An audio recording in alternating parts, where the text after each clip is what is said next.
Hello. I know I look totally crazy right now because I'm going to a show. I am in the show. I am the lead in the show. And this presents me with an opportunity to talk about something that I think is important. It's about like the crazy catch-22 that chronic pain, especially invisible pain, especially I think pelvic pain patients have to deal with. Which is the catch-22 of if you look okay and you do things, you must not be in that much pain. And then if you don't do things because you're in so much pain, then you're letting the pain get to you and ruin your life, and you're allowing it to harm you and your whatever.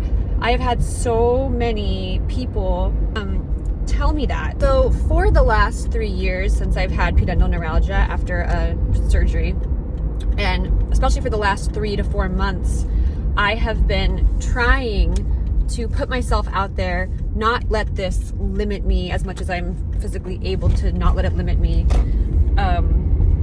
and to do the things I love and the things that I intended to do with my life. And I just want to talk about what that means. So I am a performer. I have a master's degree in voice performance. I've been teaching music for 20 years. I love performing. I love singing. I love teaching. I love acting. I love teaching these things. I love playing piano. I'm a piano teacher. I'm a choir director. And when you go into a field like this, you don't make a lot of money necessarily most of the time. So you have to love it, and it has to be enjoyable for you.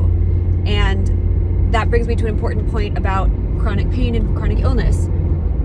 When I was at this chronic pain camp last year around this time, which was like my Hail Mary at the time, like, oh, I'm going to do a residential program. I'm going to get away from all my stressors. I'm going to be immersed in this environment that's going to be conducive to healing. And if my pain is mind-body pain, which I'd already been treating it as much as I could, or, you know, whatever else, central nervous system wind up, central sensitization, like this is going to help me. This whole place is designed to help people with chronic pain. Well, here I am a year later. I got 0% better from that 3-week expensive residential program. And I actually had a lot of really harmful experiences of being dismissed, invalidated, disbelieved, had my actual medical knowledge that was superior to that of the practitioners that I was paying to treat me, to having those people kind of like ignore facts and science. But one of the things that was really stuck out for me at that experience was we went to this lady's house. She was an artist, and she was a retired, I think, therapist, which is like cringe. This lady should never have been a therapist. And she was now showing people how to like make beauty all around you and like inspire us. Here's how she inspired us. She went around and had us all talk about what our chronic condition, whether it was mental or physical, was costing us. And, you know, I said my career, my dreams, my goals of having a partner and a family, traveling the world, etc., like all these things that I wasn't doing and can't do because I'm focusing on trying to get rid of this horrible disabling pain. And, you know, after everyone talked, she basically told us all that we were letting our chronic pain do that to us. We were letting our medical condition control us and change our lives.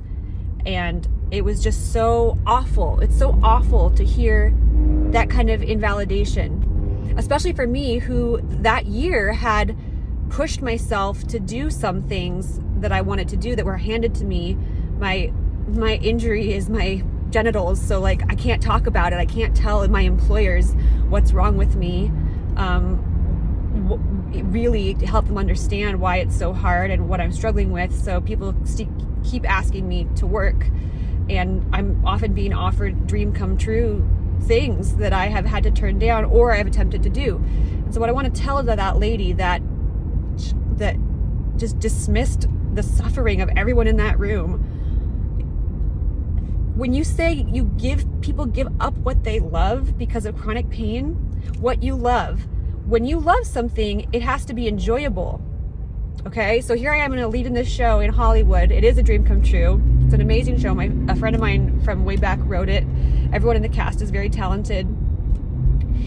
Am I enjoying myself with shooting, stabbing pain along the path of my pudendal and genitofemoral nerves while I do this show?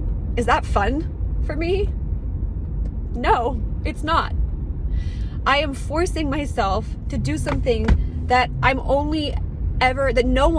anyone is ever only doing because it's supposed to be enjoyable. Performing should be enjoyable and fun. That is the only reason to do it. You shouldn't do it because you want to be famous. You shouldn't do it because you're just good at it. There's lots of talented people out there. You have to love it. And I do love it. I don't love doing it with pudendal neuralgia. I don't love doing it with bladder pain and clitoral pain and pain in these horrible parts of my body. It's not fun. Getting through every rehearsal, I mean, the people around me are nice. The script is great.